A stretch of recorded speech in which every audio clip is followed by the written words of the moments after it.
What's going on, fishy friends?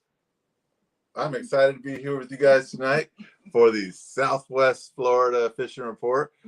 Pardon the awkward 2-second pause. I just figured I'd just kind of bask in the fishy friends moment. But before we get to that, we're going to have a trivia question scrolling across the bottom, right around there. During the show, off and on during the show. And if you answer that trivia question correctly, you will win a $20 gift certificate towards a Backyards Custom Rods custom fishing pole.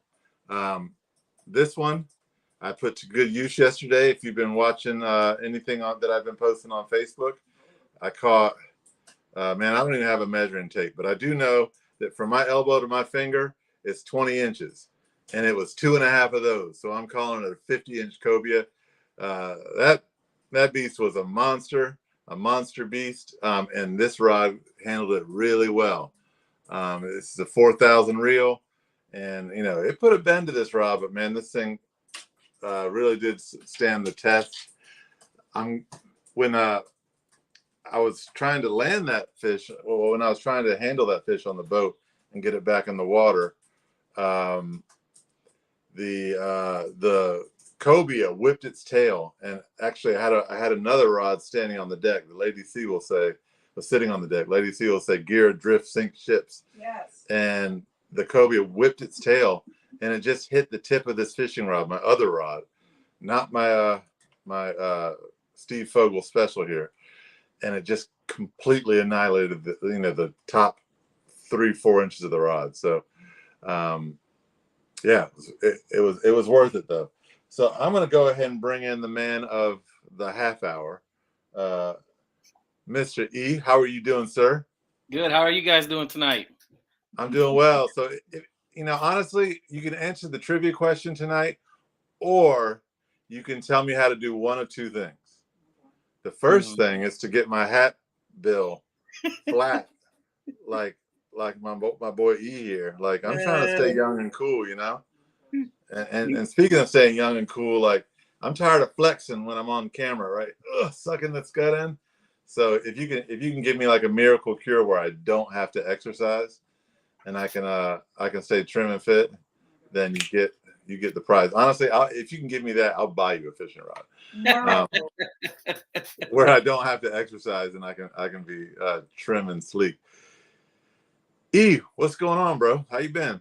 I'm good. I've been fishing like always. I was on the water today. Today wasn't the greatest day ever, but I did catch a redfish today. But the reds are what's biting right now. The reds definitely are eating and chewing down here, at least. Nice. Did the tarpon game slow down a little bit for you? So it's slowed down. I'm still running into them every once in a while, but it's not as frequent. Like last time I talked to you, it was every trip I went out, we were almost guaranteed to run into some tarpon. But I'd say it's every like 3 trips now, or 2 or 3 trips. And they seem to have pushed a little further back into the back country and into the marsh. As of last month, they were kind of like right on the first cut, leaving the marsh into the main open water. Now they seem to have been pushing back, which makes sense because the temperature is just getting hotter right now. It's crazy right now. I mean, some days at 9 o'clock, 9:30, I'm already thinking about coming back. So oh my God. Yeah, it's well, you look right now. Felt in the neck. You probably been losing weight being out there, just sweating buckets. I mean, like, how do you stay hydrated? Do you just put like a backpack of water on with a hose going to your mouth or something? I do bring I bring a big 64-ounce jug of water, and then I have a few Gatorades. I bring as much water and hydration as possible. Not so much on the food. And then I do carry an umbrella every once in a while. So when I take breaks, I pop the umbrella up, and that helps because it's like 15 degrees cooler under that umbrella. And that sometimes will just help you keep going a little longer during the day. Man, it was probably high 80s when I was out on the bay yesterday. And like I was just crushing water left and right, crushing it. I probably You were drank crushing a gallon fish and a half. too. Huh? You were crushing fish. That cobia was insane.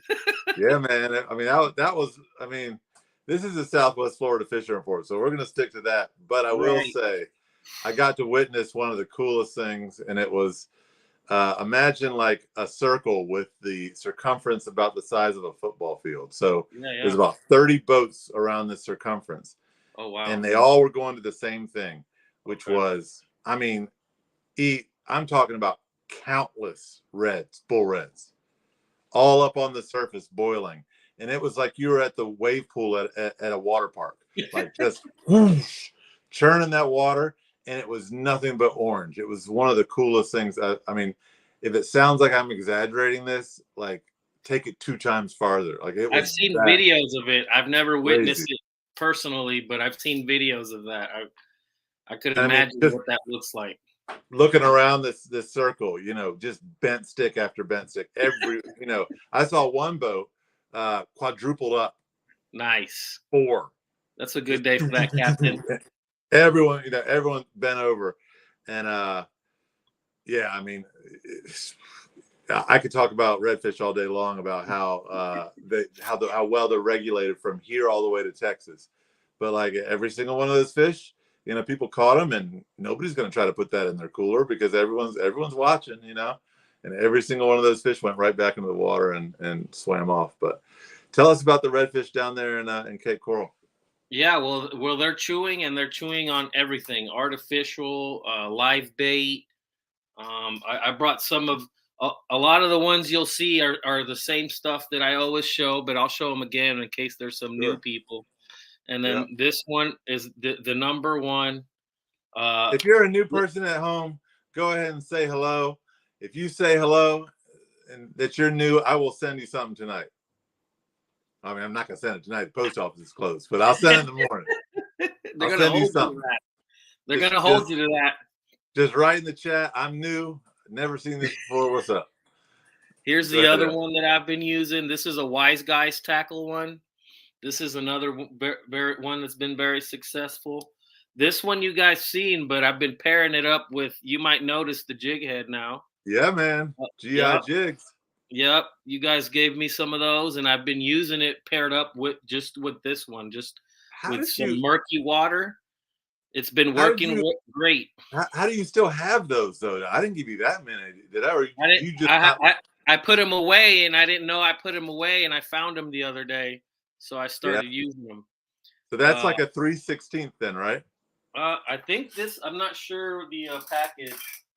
I think this might be a 1/4 ounce. I believe. Okay. I Okay. believe this is the 1/4 ounce. And I even had a tarpon hit this as well with that jig head. With he unfortunately came loose, but that's part of tarpon fishing. And but they've been hitting that, and the reds have too. And then this one I've added just recently because I've seen the fish eating a lot of little small minnows lately. Is that DOA? That this one is DOA as well, and it's been doing okay with the reds as well. So whenever I see What would you small call minnows that color? Is around, that like uh it's almost like the original one that I show you, but they look like they threw some sparkles in it. That's the okay, only yeah. difference. Yeah, Z-Man makes a color like that, and it's like, oh, it's mullet, sexy, something not sexy mullet, but some kind of like midnight mullet or something like that. We do have a new person that has chimed in, so man, I gotta Oh. give something away now. David Lamfair. Hey man, if you wanna save me some money on shipping, David, go ahead and answer the trivia question too. But yeah, David, I got you, man. Just shoot us a message on Facebook, the fishing channel, and I got you covered. I'll send you something cool. But the trivia for the evening is the Florida state record for tarpon and on conventional tackle. This is key. What's conventional tackle? Help him out. What do you mean? I'm sorry, I didn't hear you. I was reading the question. No worries. Conventional tackle. It's a rod and reel, guys. All right. Correct. So the Florida state record for tarpon on a rod and reel conventional tackle was What city? 243 pounds and was caught by Gus Bell. In what city was this fish caught? So if you answer that question, you get $20 off a Backyard Custom Rods, Steve Fogel Custom. This one's got a redfish. Oh, wait, this one's got a trout on it, but I just caught a cobia off of it yesterday. So I'm probably going to get Steve to scratch that off and put a cobia on there. But yeah, gift certificate if you can answer that question, which is, once again, got stuff falling all over the place. Once again, that is the Florida state record for tarpon on conventional tackle was 243 pounds and was caught by Gus Bell. And what city was this fish caught? If you watch this whole video and nobody answers it, and you put the answer on the YouTube video and you're the first person to make that comment, you'll win the prize. Redfish. So have you been using bait at all, or I have. artificial Yes. been? Yeah, actually, this weekend they had some really good bait at the bait shop, and we found a school of reds, and we pulled between two of us. We hooked into 9 and landed 8 of those on a popping cork with live shrimp. So the live shrimp is definitely working as well. But at that same school, I casted a few with this guy right here with good old spoon. Nice. Yep, and it was, and I got one with a spoon. Now the bite slowed down a little bit because we were feeding them shrimp and they were just fired up, but I was still able to catch one on artificial while we were just using shrimp right there. So they're really hungry right now. If you find them, it's rare that they don't chew right now. At least here. So David did answer the question. David Lamfair, that fish that we said, the 200, what was it? 200 billion pounds. What was it? 243. You're right. That was caught in Key West. So David, you're the daily double winner, man. Whoa, he knows a little bit more than we did. David says it was caught on 20-pound test line. What? What? That's like, an awesome. Like, what did he have on the spool? Like, he must have had like a 18 miles of 20-pound and just set. Or he got really lucky. Dang. I'm like, yeah, I'm trying to figure out a way that could work. Like maybe he was on shore and the fish took the bait and then jumped on land. But that's crazy. He could have got, yeah. Just depends where they want it. Still, yeah, that would be. I'd like to watch that. Yeah, Dave, it's from, I think it's from 1975 or something, 83. It's been a while, so like jokers weren't walking around with cameras and phones and stuff at that point. But David, if you have any more information on that, please add that to the chat. That's interesting stuff. To book a trip with Jupiter Kayak Fishing of Cape Coral, you want to contact Eloy at 941-999-1365. Yeah, he's the man. We got a chance to fish with him a couple times while we were down in Matlacha. And dude, if you don't already have the nickname, I'm going to start calling you like the human hummingbird or something, because you have every bit of that area between Matlacha all the way down to Cape Coral and probably further, like logged in your head. I'm going to start calling you Nav. I'm getting there. I'm still learning new places. Like I say, every week I try to go somewhere new and find some fish. And I've been doing a lot of exploring lately. But this weekend I had a friend down who just retired from the Navy after 23 years. He came down here and we were fishing for 3 days straight. And we got into some good fish. We got tarpon, reds, Goliath grouper, mangrove snapper, trout. I mean, we caught everything. That was just this weekend. I So was going to ask you if we can roll back a little bit. hmm And that sounds like an awesome trip, by the way. hmm But you mentioned you know that the reds have really been chewing, that you've been catching them just about on anything, on bait, on artificial. Um, you know, I know you, having fished with you, you prefer the artificials, but uh, what, you know, in what situation are you going to make that switch to where you're going to start fishing with bait? Is it customer dependent or? uh, well, yeah, of course. If I'm with a customer, I always bring it because it is customer dependent. And sometimes I'll bring it and I don't use it at all. If I don't get to talk to them the night before or a couple days before, I try to call and see if they want something specific. Like, hey, I only want to work with artificials. I want to learn how to use paddle tails better. I want to use how to use pop. A lot of people have never used popping cork, believe it or not. It's one of the biggest things that when I bring it out, everyone's like, I've seen it, but I've never used it. And then once they see how effective it is, they continue to use it. If you're not from, I mean, if you don't fish frequently in North Carolina, South Carolina, Georgia, Florida, you know, all the way to the coast, Louisiana, Alabama, Texas, if you don't fish those areas, good chances you've never really come across a popping cork.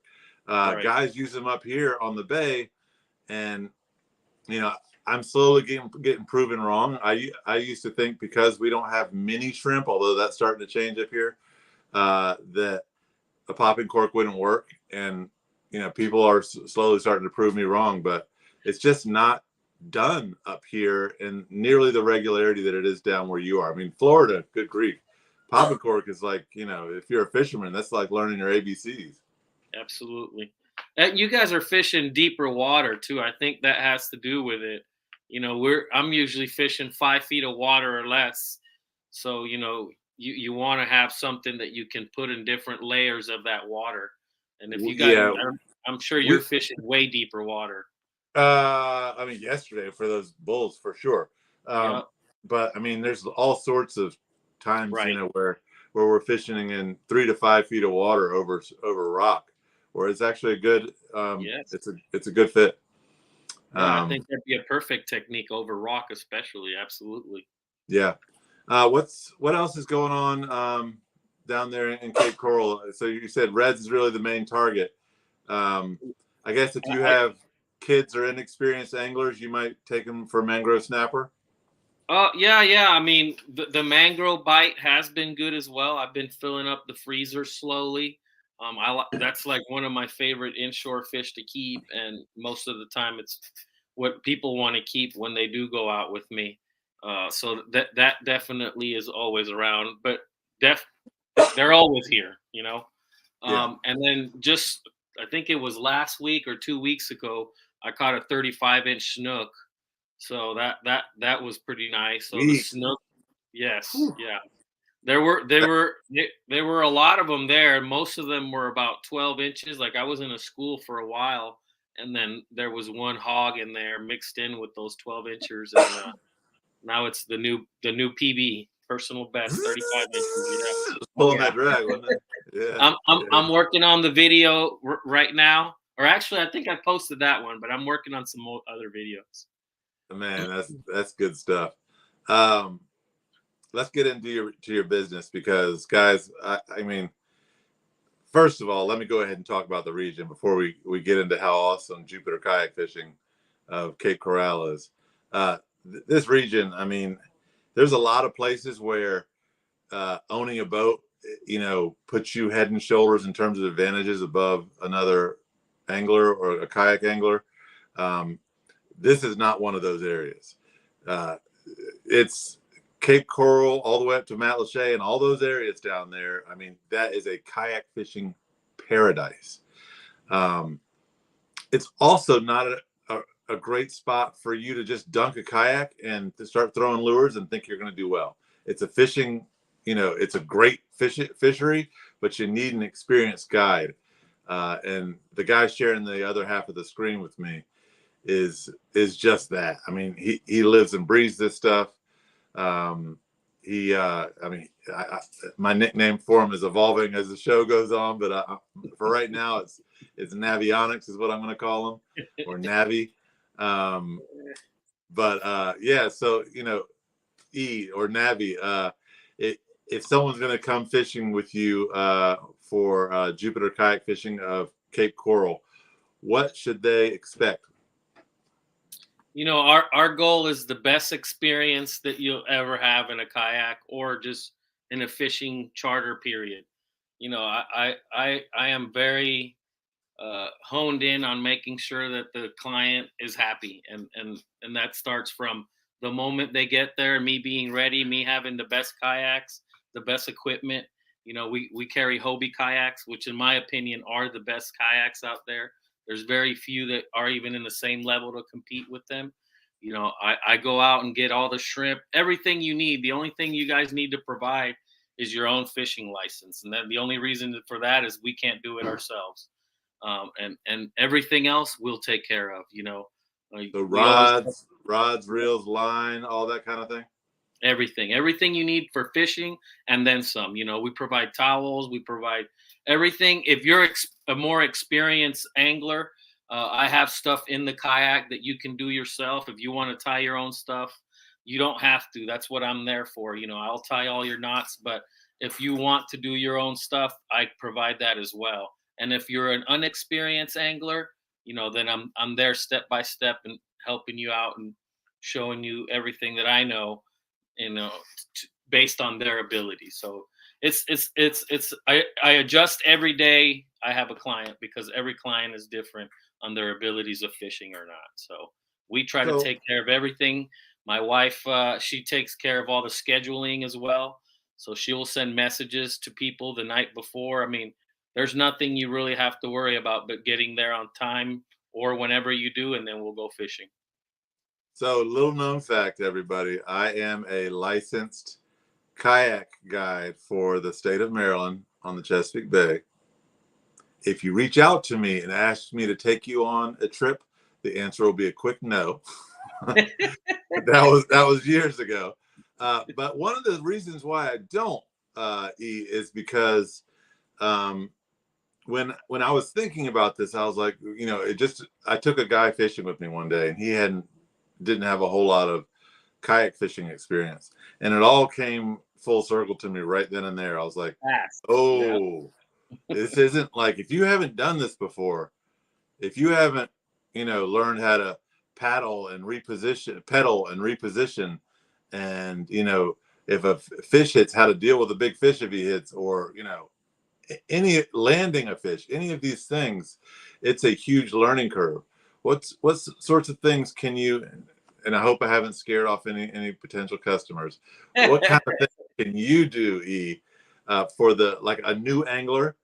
What types of things do you do to kind of help them get more comfortable and achieve success if they haven't gone kayak fishing before?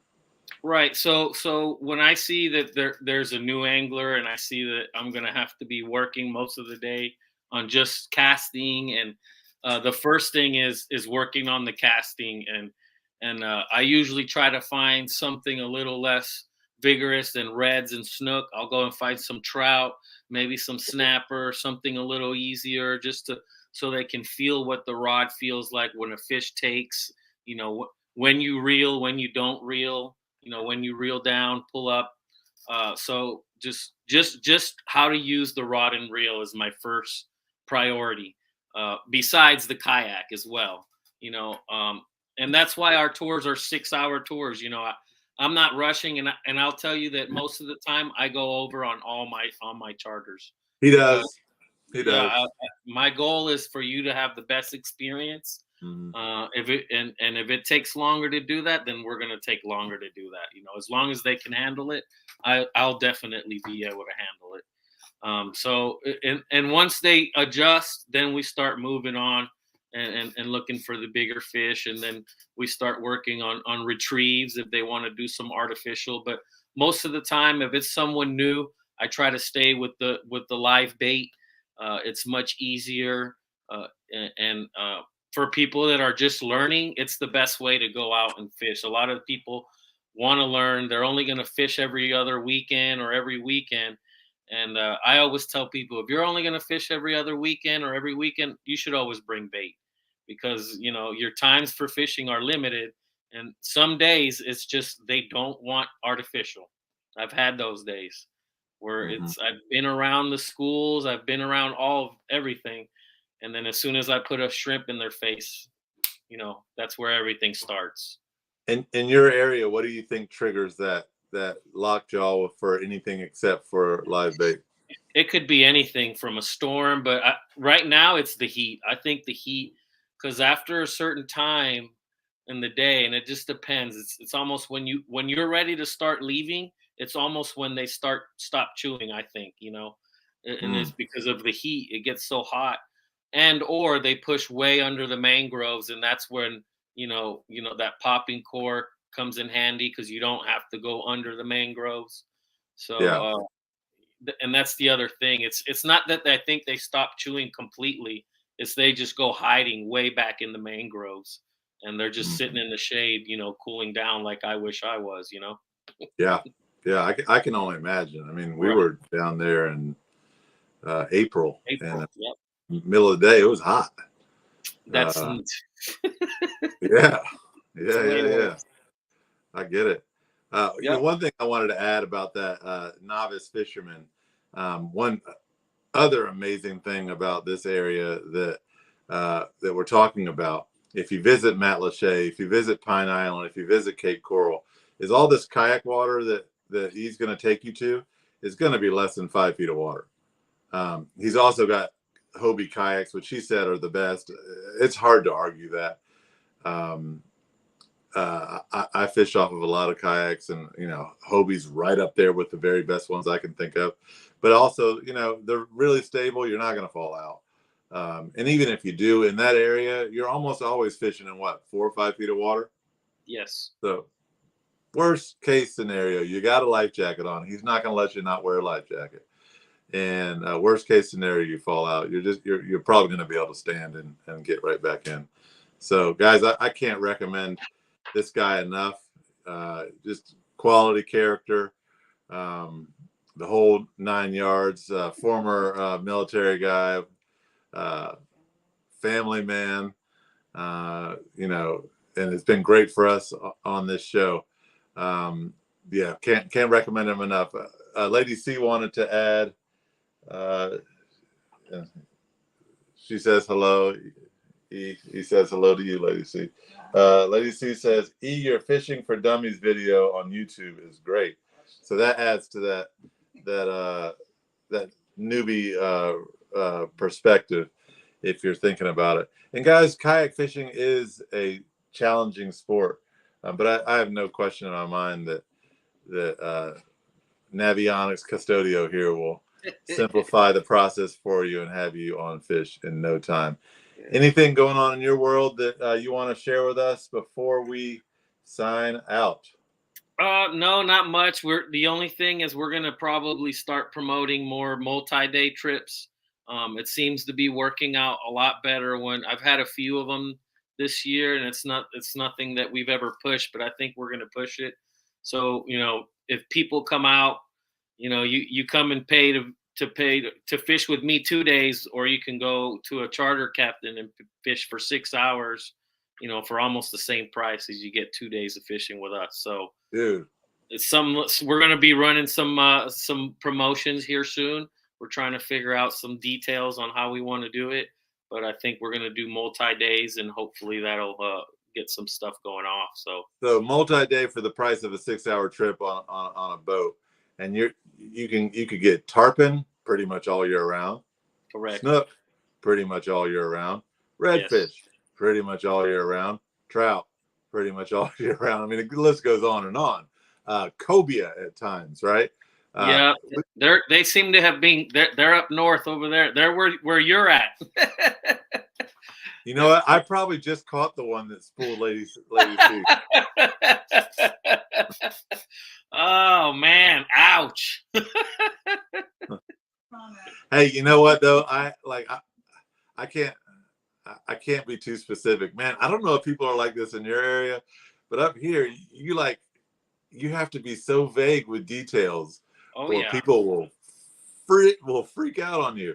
But all I'll say is the amount of water that I had to work with below the boat was a lot more than what Lady C had to. I mean, that fish had nowhere to go but run. Out. Yeah. This guy went down sometimes. Yeah. Yeah. Yeah. For sure. I mean, it still took me probably 5 or 6 minutes to get in the boat. Oh, But, I'm sure. I'm sure he you know. took you a while. Yeah. But you are the man, guys. Book with E. What's your contact information is right here. That is 941-999-1365. Don't hesitate. Just do it. You're gonna have a great time. You're gonna catch fish. That's the top water I've been using. Sorry. Yeah, just a Spook Junior, right? Zara Puppy. Oh, it's called a Zara Puppy. What's the difference between that and a Spook Junior? Not sure. It Maybe the looks hook. identical. Yeah. That's it. Yeah. But that's And that's the the. Oh, you know what the difference on that is? Hold it up again. The where you tie the knot on the lip of that is down below the point. I believe on a Spook, it's on the point itself. Yeah. okay. So that's going to have different action as it goes through the water. That's cool. Yep. That's cool. But we will see you guys next week. Navionics, I will see you a month from today. All right. All right, brother. Take care. Good night. Bye.